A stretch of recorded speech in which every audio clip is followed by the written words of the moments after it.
This episode includes discussions of death and suicide. Consider this when deciding how and when you'll listen. To get help on mental health and suicide, visit spotify.com/resources. On Easter Sunday, 2025, an estimated 50,000 people gathered in St. Peter's Square in Vatican City, hoping to get a glance of Pope Francis.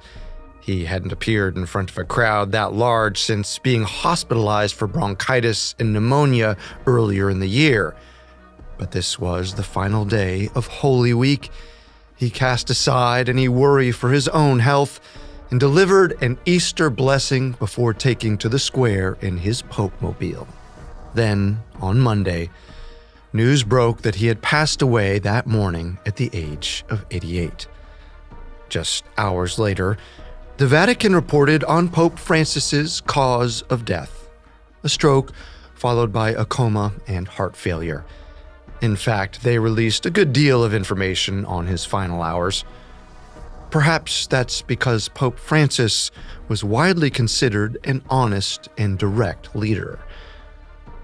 Or maybe they've learned that secrecy surrounding the death of a pope can feed into conspiracy theories. Because in 1978, John Paul I died under mysterious circumstances just 33 days after becoming the Pope. And to this day, rumors persist that his death wasn't what it seemed. Welcome to Conspiracy Theories, a Spotify podcast. I'm Carter Roy. You can find us here every Wednesday. Be sure to check us out on Instagram at The Conspiracy Pod. And we would love to hear from you. So if you're listening on the Spotify app, swipe up and give us your thoughts. Stay with us. In late August 1978, the world awaited news from the Sistine Chapel. There, 111 cardinals were ready to vote for the next pope. This meeting was shrouded in complete secrecy, but here was one main rumor that circulated about the process. As the story goes, Cardinal Jaime Sin believed 65-year-old Italian Cardinal Albino Luciani was the top choice. At one point, Sin even assured Luciani, saying, quote, "You will be the new pope." And Sin apparently wasn't the only one. Many of his colleagues seemed to agree. After 4 voting rounds, Luciani amassed an overwhelming majority, about 90 out of 111 votes. The cardinals had made their choice. Albino Luciani was the new pope. But as they celebrated, Luciani didn't appear happy. Instead, he seemed overwhelmed. When asked if he formally accepted the position, he hesitated before agreeing. Then, Luciani reluctantly named himself Pope John Paul I. According to the rumor, soon after the election, Jaime Sin visited the new pontiff. The Holy Father supposedly admitted to him, "You were a prophet, but my reign will be a short one." If there's any truth to the story, Pope John Paul I was right. And when he died just 33 days into his papacy, many believed foul play was involved.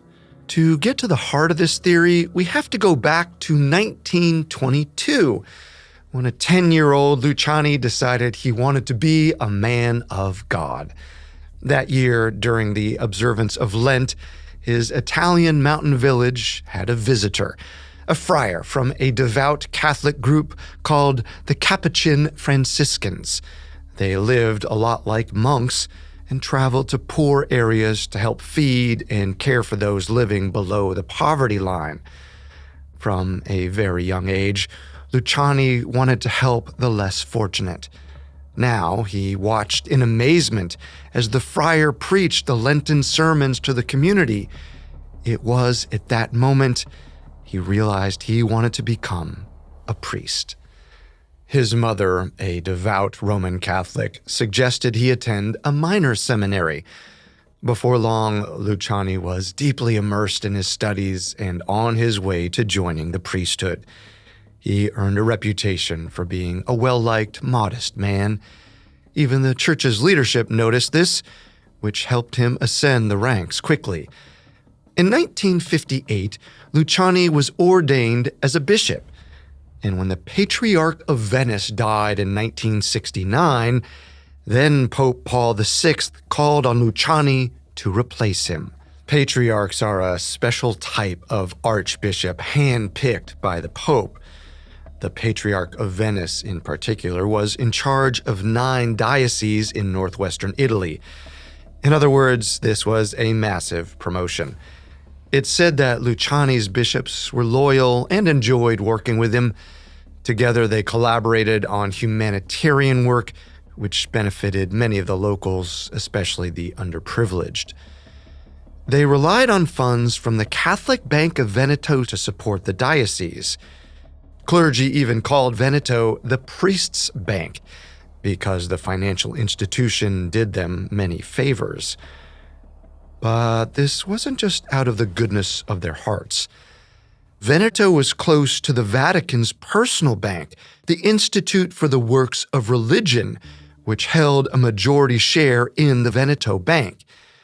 In mid-1972, the Catholic Bank of Veneto became a special focus for Luciani, all because the Vatican Bank's president, American Bishop Paul Marcinkus, sold a majority of their shares in the Veneto Bank to someone else. And the new owner was not a saintly man. He was a financial mogul named Roberto Calvi. Calvi was the general manager of Italy's biggest private bank, Banco Ambrosiano. He was a wealthy loaner who was extremely private about his life and his business dealings. Now, with the Veneto shares in his hands, the men of God would financially be at his whim. The bank could hinder the clergy's religious work. Needless to say, the Venetian priests and bishops were extremely upset. They had to do something. They hoped Pope Paul VI would fire Marcinkus for selling off the Veneto shares. But they couldn't just march into the Vatican and make those demands. They needed to abide by the Catholic hierarchy. The only person who seemingly could communicate that to the pontiff was their archbishop and patriarch, Albino Luciani. So, one day in 1972, the region's bishop spoke to Luciani at his office in Venice's St. Mark's Square, laying out their demands. He did his best to calm the bishops, promising he'd find out more about the partnership between Marcinkus and Calvi. Luciani learned that Pope Paul VI was very close to Marcinkus. The Holy Father had been loyal to him ever since the bishop saved him from a knife attack in the Philippines 2 years prior. So Luciani couldn't just ask him to fire Marcinkus over the Calvi sale simply because it made his bishops angry. He needed to find evidence of a real conspiracy. According to author David Yallop, he began by visiting his good friend, Bishop Giovanni Benelli, in Rome. Benelli was a Secretariat of State assistant who was known for his wit and sharpness. Close to the inner workings of the Holy See, Benelli was also privy to many of the Pope's secrets, which he reportedly had no problem spilling under the right circumstances. Over coffee one day, Luciani asked Benelli if he knew why the Vatican had sold off the Veneto shares, and to Roberto Calvi no less. Benelli was quick to admit he did. As Yallop reported, the bishop claimed the Catholic Bank of Veneto's sale was part of a scheme coordinated by Calvi and Marcinkus. Calvi supposedly paid Marcinkus around $45 million for those Veneto bank shares, which allegedly helped line his own pockets. It's not entirely clear why Calvi wanted the shares, but his main goal always seemed to be making more money for himself. In another seemingly separate deal, the Vatican Bank purchased shares of Banco Ambrosiano, Calvi's bank. Officially, the Vatican owned 1.8%, but authorities later found out it may have been much more. According to Yallop, this revelation baffled Luciani. He returned to Venice feeling disappointed and told his bishops there was nothing he could do to fix the situation. Rumors spread that he held a grudge against Marcinkus, although years later, Marcinkus himself denied this. So, Luciani continued his work for the diocese. Then, on September 16, 1972, he hosted a very important visitor in Venice, Pope Paul VI. The pontiff even stayed with Luciani and the two led Mass together. In press photos of the historic event, Pope Paul VI is seen gesturing to the crowd with his arms outstretched. It's unclear what the Pope and Patriarch discussed in private during that visit, or if Calvi's banking scheme ever came up at all. Either way, Luciani seemed to move on and soon moved up in the Catholic Church. 6 months later, in March 1973, the Pope offered 60-year-old Luciani the role of cardinal. In Catholicism, the Pope chooses cardinals to assist him, but they're also responsible for electing new pontiffs. With his newly minted title, Luciani supposedly entertained another familiar guest in Venice that May, the Secretariat of State assistant, Bishop Giovanni Benelli. This time, Luciani didn't pry any further into the Vatican's affairs, but according to Yallop, Benelli was about to spill more secrets. Cardinal Albino Luciani, who would later become Pope John Paul I, reportedly sat down with Bishop Giovanni Benelli again in 1973. According to author David Yallop, on this occasion, Benelli talked about another financial scandal that may have involved Bishop Paul Marcinkus, head of the Vatican Bank. The story went something like this. Back in the United States, FBI officials specializing in organized crime and racketeering had paid a visit to Marcinkus's office. They were investigating $14.5 million worth of counterfeit bonds that had been produced by the New York Mafia and delivered to Rome. They were afraid their final destination might be the Vatican, and they believed Marcinkus allegedly had something to do with it. Both Marcinkus and the Vatican Bank operated under tight secrecy, so it was hard to infiltrate and gather documents. Eventually, the U.S. Justice Department determined there wasn't enough evidence to charge him or anyone else with the crime. They had to put the case to bed. But everything changed 5 years later, in the summer of 1978. On August 6th, Pope Paul VI died of complications from a heart attack. A few weeks later, on August 26th, the voting body of Catholic cardinals assembled to choose the next pope. This gathering is referred to as the Papal Conclave, and the process is veiled in secrecy. But we do know a few things. According to the Wall Street Journal, cardinals couldn't campaign to become pope. Instead, other cardinals in the conclave discussed and voted until a 2/3 majority was reached. The papal conclave considered several candidates to take the role of pope, including Benelli, who'd recently been promoted to cardinal. As Pope Paul VI's protege and close friend, he seemed like a natural choice. But there was just one problem. At 57 years old, many considered Benelli too young to become pontiff. Historically, most popes were age 60 and above. So the papal conclave instead chose between 65-year-old Luciani and 4 other candidates. In the first round, the votes were split evenly. But by round 3, Luciani was the clear frontrunner. According to Time magazine, the Cardinals wanted to elect a humble man who got along with everyone. Luciani best fit that description. On the first day of the papal conclave, he won the 4th round with roughly 90 out of 111 votes. Luciani was stunned. The Cardinals had chosen him as the new pope. When an official asked if he accepted the honor, Luciani sat in silence, tense and hesitating. Finally, he accepted and said, quote, "May God forgive you for what you have done in my regard." It's not entirely clear what Luciani meant by that, but maybe he knew something everyone else didn't.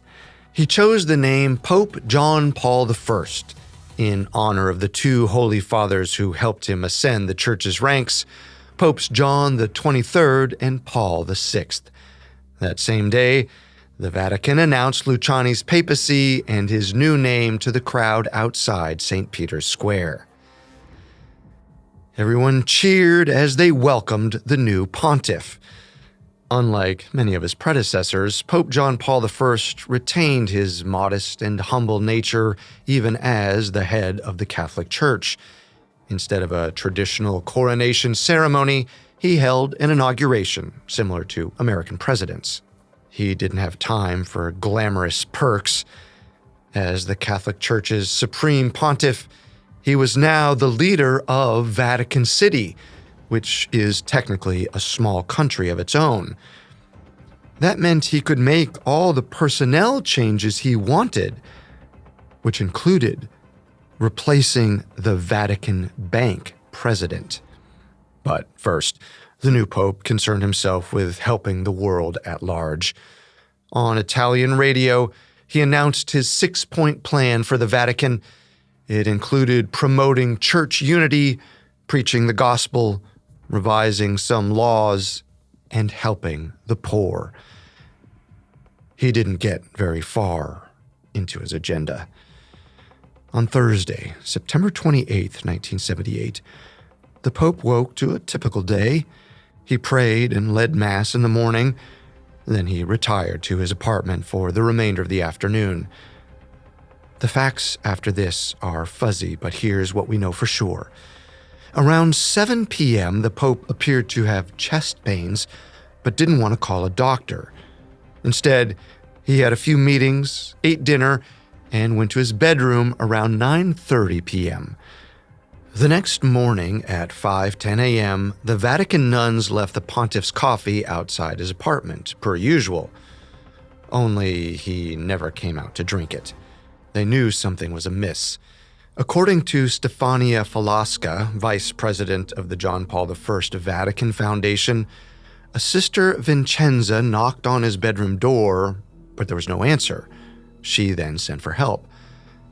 However, there's conflicting information that comes from the Vatican. They publicly claim the pontiff's secretary, John McGee, went into the room that morning and made the discovery himself. Whoever it was, they found Pope John Paul I sitting up in bed with his eyes closed. At first, it looked like he'd fallen asleep reading. But when they touched his hands, they were ice cold. They rushed to inform the senior staff around 5:25 a.m. Later that day, McGee announced to the world that Pope John Paul I was dead. He'd spent just 33 days in office. Needless to say, the Catholic community was shaken. In this clip from a 1978 interview, Bishop John Taylor remembers the Pope fondly. What came across was great humanity, humor, a warmth, and a sharp intelligence. And later I saw the extraordinary communication that he had with ordinary people, with a crowd. He was going to be a people's pope, I think. A reporter from UK-based independent television news also asked Archbishop Donald Coggan for his reaction. Well, naturally enough, it was one of great shock for he'd been in his office so short a time, and none of us knew that he was at all ill. The Vatican Health Service's Dr. Renato Buzzanetti later estimated the Pope's death was due to a heart attack. But some Italians doubted the fact that he died of natural causes and questioned why no autopsy had been performed. Conspiracy theories gradually emerged, suggesting that the Pope might have known too much, that his investigation into the sale of shares between the Vatican Bank and Banco Ambrosiano had made him a target, and that Marcinkus, Calvi, an Italian secret society, and the mafia all conspired to kill Pope John Paul I. After Pope John Paul I's papacy was cut short in 1978, the Vatican publicly responded to questions and concerns about the cause of his death. They insisted that multiple doctors working for the Vatican were certain this was a heart attack. But not all members of the public were so sure, especially since, according to one Italian newspaper, the Pope had no known medical history of heart problems. There was also suspicion surrounding the Holy See's decision to forego an autopsy. To this, the Vatican responded, doctors felt certain that such a procedure wouldn't reveal any more information. Apparently, these attempts to clarify the situation couldn't put a stop to the conspiracy theory that Pope John Paul I's death wasn't natural. But before we dive in, it's important to understand the historical climate that allowed this theory to form. Throughout the 1970s, tensions between the far left and the far right political factions in Italy escalated into terrorism. It was a tumultuous period Italians refer to as the Years of Lead. Each side of this political movement resorted to violence, bombing trains and banks, sometimes even killing officials in broad daylight. In March of 1978, a neo-fascist group kidnapped and murdered former Prime Minister Aldo Moro in cold blood. Afterward, Italy was abuzz with conspiracies about Aldo Moro's murder. Since politics and religion were deeply intertwined, the same thing happened when Pope John Paul I died in September of that year. Italians questioned everything and suspected foul play was involved. It didn't help that there were so many discrepancies in the story, specifically pertaining to who found Pope John Paul I the morning after he died. Then, in 1978, another scandal made headlines. Banco Ambrosiano's top shareholder, the Bank of Italy, published a report that Ambrosiano was headed for a crash due to mismanagement and corruption. The police were now looking closely at the bank's owner, Roberto Calvi. In 1981, authorities found evidence of his financial schemes and convicted him of illegal currency dealings. He was sentenced to 4 years in prison, but he appealed it and eventually got released while waiting for a new trial. Except Calvi wasn't out of the woods yet. His investors soon learned that Banco Ambrosiano had more debts than it could pay for. It resulted in an even bigger scandal that implicated the Vatican and tangentially involved Pope John Paul I. In June of 1982, Banco Ambrosiano finally collapsed with over $1.4 billion in debt, and Calvi had no way to pay it back. The next day, Calvi was discovered hanging from scaffolding with pieces of bricks and an assortment of national currencies in his pocket. The authorities said he died by suicide, but many believed Calvi had been murdered. Calvi was notorious for his shady dealings, but one of the biggest was the deal he had struck with the Vatican Bank president, Paul Marcinkus. Marcinkus was on Banco Ambrosiano's board of overseas operations. His job description wasn't entirely clear, but through it, Marcinkus and Calvi became close personal friends. They supposedly even took a lavish vacation together to the Bahamas. Apparently, their partnership was the reason why the Vatican bought a small portion of Calvi's bank to begin with. Only, Calvi never told the Vatican Bank that he was taking their money to lend to holding companies in Latin America and the Caribbean. Supposedly, he felt this was the way to increase Banco Ambrosiano's stock price, but it failed. Because Calvi was so shady and guarded, it's hard to say exactly how his machinations worked. We aren't even sure how much Vatican funds were tied up in this scheme, since Calvi made the money untraceable. However, Marcinkus denied he ever knew about the company's establishment. But this got people wondering, how deep did Calvi's scheming go? And who else got caught in the crosshairs? Among those questioning was author David Yallop. Yallop was a true crime writer who seemed to have an obsession with the Vatican. In 1984, he alleged Pope John Paul I was killed in his book In God's Name, an investigation into the murder of Pope John Paul I. Naturally, it stirred up controversy, and the book ended up on the New York Times bestseller list for 15 straight weeks. Yallop claimed that in the 1960s, as Pope John Paul I was climbing the ranks of the Catholic Church, Roberto Calvi was joining an Italian secret society called Propaganda Due, or P2. P2 was an extremely clandestine faction of Italian Freemasons. Supposedly, they were staunch far-right-wing believers who wanted to make Italy fascist again. During the years of lead, the group organized terrorist bombings and was involved in political scandals. P2's list of members was secret, but Yallop believed that Roberto Calvi, as well as another banker named Michele Sindona, were among its members. Together, the two magnates strategized to make as much money as possible through shady deals. Yallop claimed they made illegal deposits, created fake foreign companies, and regularly manipulated the Italian stock market. But their scheme allegedly reached new heights in 1971.